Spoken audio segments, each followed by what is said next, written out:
السلام علیکم ورحمۃ اللہ وبرکاتہ۔ الحمد للہ وسلام علی عبادہ الذین اصطفى۔ اللہم صلی وسلم علی نبینا محمد صلی اللہ علیہ وسلم، اما بعد،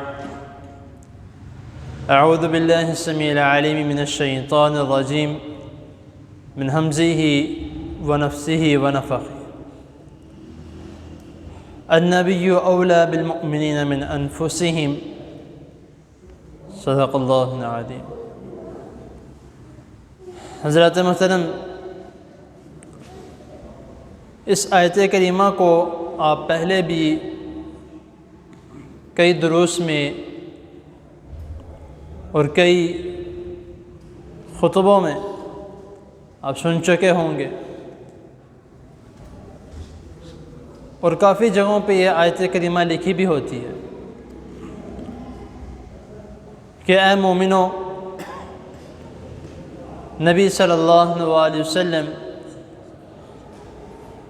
تمہارے لیے تمہاری جانوں سے بھی زیادہ محبوب ہیں۔ اب یہاں پر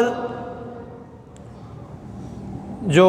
رسول اللہ صلی اللہ علیہ وسلم سے محبت کا دعویٰ کرتے ہیں کہ نبی کریم صلی اللہ علیہ وسلم سے بہت محبت ہے، تو ادھر آ کے پتہ چلتا ہے کہ وہ کتنی محبت کرتے ہیں،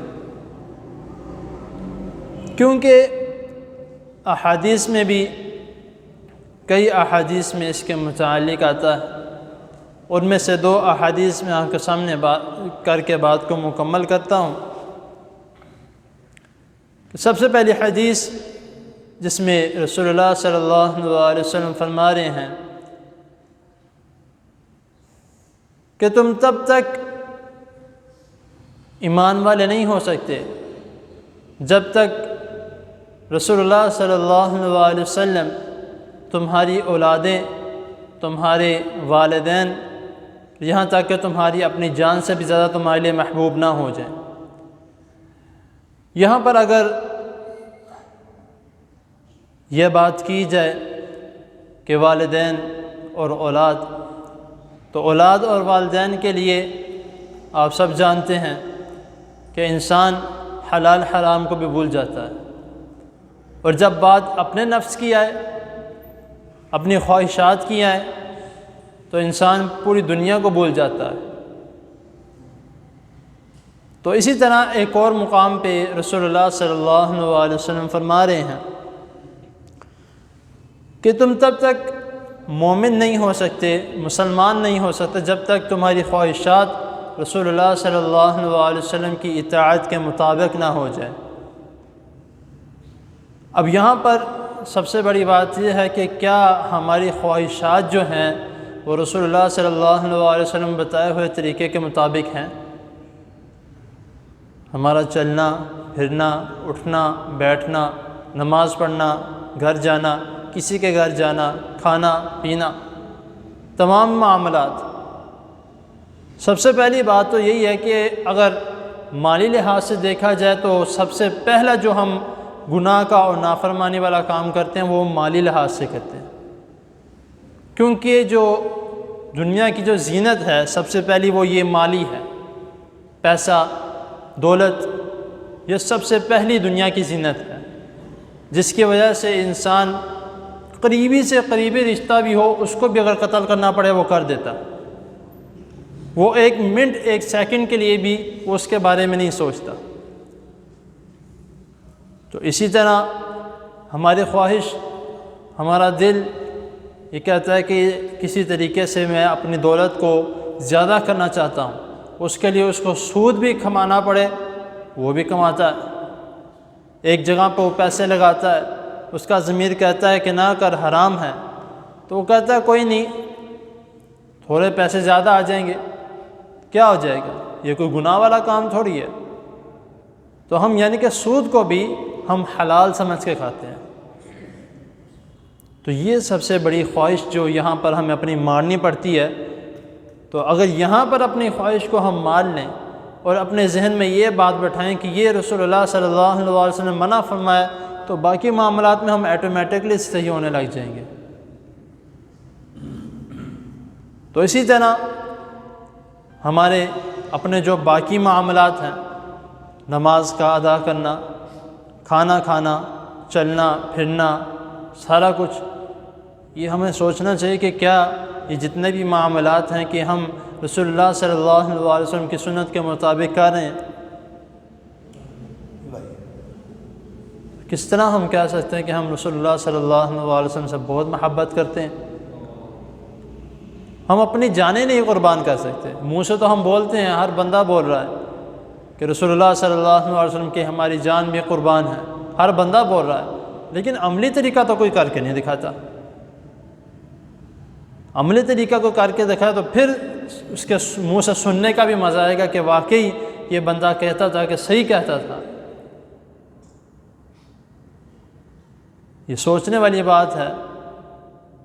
اور اس بات کا ہمیں دکھ ہوتا ہے، اور ہونا بھی چاہیے، اور اسے بھی سوچنا بھی چاہیے، اس پہ تھوڑا غور کرنا چاہیے کہ کیا واقعی ہم رسول اللہ صلی اللہ علیہ وسلم، اور یہ ایک اکثر سوال پوچھتے ہیں کہ رسول اللہ صلی اللہ علیہ وسلم سے محبت کیوں کی جائے، تو اس کا میں جواب انشاءاللہ تعالی کل کے درس میں دوں گا کہ رسول اللہ صلی اللہ علیہ وسلم سے محبت کیوں کی جائے اور اس کی وجہ کیا ہے، تو پھر آپ واقعی کہیں گے کہ ہمیں کرنی چاہیے۔ تو ہمیں النبی اولا بالمؤمنین من انفسہم کے اپنے جتنے بھی معاملات ہیں، جو بھی ہے، شادی بیاہ کا موقع ہے، غمی کا موقع ہے،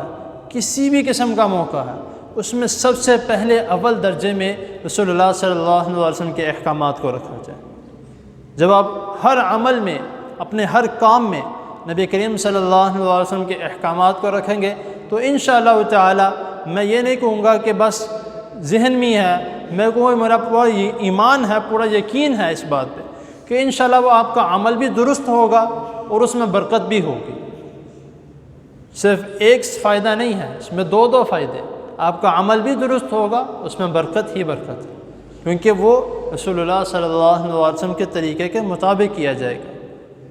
ہم اکثر کہتے ہیں جو خواہشات کی بات آتی ہے، اس طرح میں نے کہا کہ رسول اللہ صلی اللہ علیہ وسلم نے فرمایا کہ وہ بندہ مومن نہیں جس کی خواہشات میرے مطابق نہ ہوں۔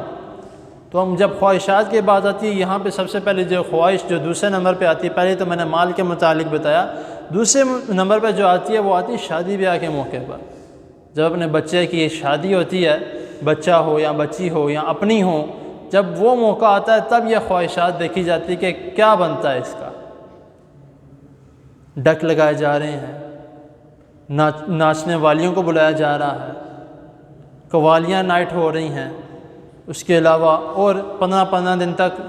ہندوؤں کی طرح ہماری شادی چلتی ہے۔ تو اگر یہاں پر سوال کیا جائے کہ بھائی یہ کیا ہے،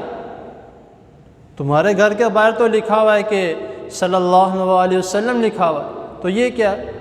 تب بچوں کی شادیاں تھوڑا بہت تو ان کے لیے کرنا پڑتا ہے، نہیں تو بچے ناراض ہو جائیں گے۔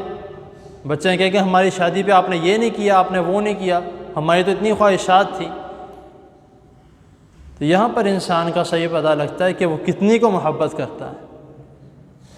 کیونکہ نبی کریم صلی اللہ علیہ وسلم نے اتنا سارا کچھ کرنے کا تو نہیں کہا۔ آپ نے فرمایا نکاح کرو، ولیمہ کرو، اللہ خیر صلی اللہ، اس کو جس کی بیٹی ہے، جس کی بننے والی ہے، اس کو اس کے گھر بھیجو۔ لیکن ہم نہیں سمجھتے، ہم کہتے ہیں کہ چلیں تھوڑی بہت تو کرنا چاہیے، جو ہو جائے تھوڑا بہت تو صحیح، زیادہ نہیں تو یہ اگر میں مثالیں دینا شروع کروں تو بہت ایسی مثالیں ہیں جو ہمارے معاشرے میں ہو رہی ہیں، لیکن تب بھی ہم یہ الفاظ کہتے ہیں کہ ہم بہت محبت کرتے ہیں۔ تو اس کا ہمیں ذرا خیال کرنا چاہیے، خود سوچنا چاہیے۔ مجھے مزید بتانے کی ضرورت نہیں ہے، آپ ماشاءاللہ سب کو اس کے متعلق علم ہے کہ ہم کس طرح جا رہے ہیں، کون سے عمل کر رہے ہیں۔ تو ہمیں خود سوچنا چاہیے کہ کیا یہ سارے اعمال کر کے بھی ہم یہ کہہ سکتے ہیں، اگر ہمارے اعمال درست ہیں تو پھر ہم سینہ چوڑا کر کے کہہ سکتے ہیں کہ ہم رسول اللہ صلی اللہ علیہ وسلم سے محبت کرتے ہیں۔ اگر نہیں تو سب سے پہلے ہمیں اعمال درست کرنے چاہیے، پھر بعد میں اس بات کا نعرہ لگائیں کہ ہم رسول اللہ صلی اللہ علیہ وسلم سے محبت کرتے ہیں۔ تو اللہ تعالیٰ کے حضور دعا ہے اللہ تعالیٰ ہمیں جو سنا ہے اس کو سمجھنے کی، اس پر عمل کرنے کی توفیق عطا فرمائے، اور ہمیں دین کے مطابق اپنے تمام معاملات کرنے کی توفیق عطا فرمائے، اور ہمیں اپنے نفس سے، اپنی خواہشات سے اللہ تعالیٰ بچا کے رکھے۔ جزاکم اللہ۔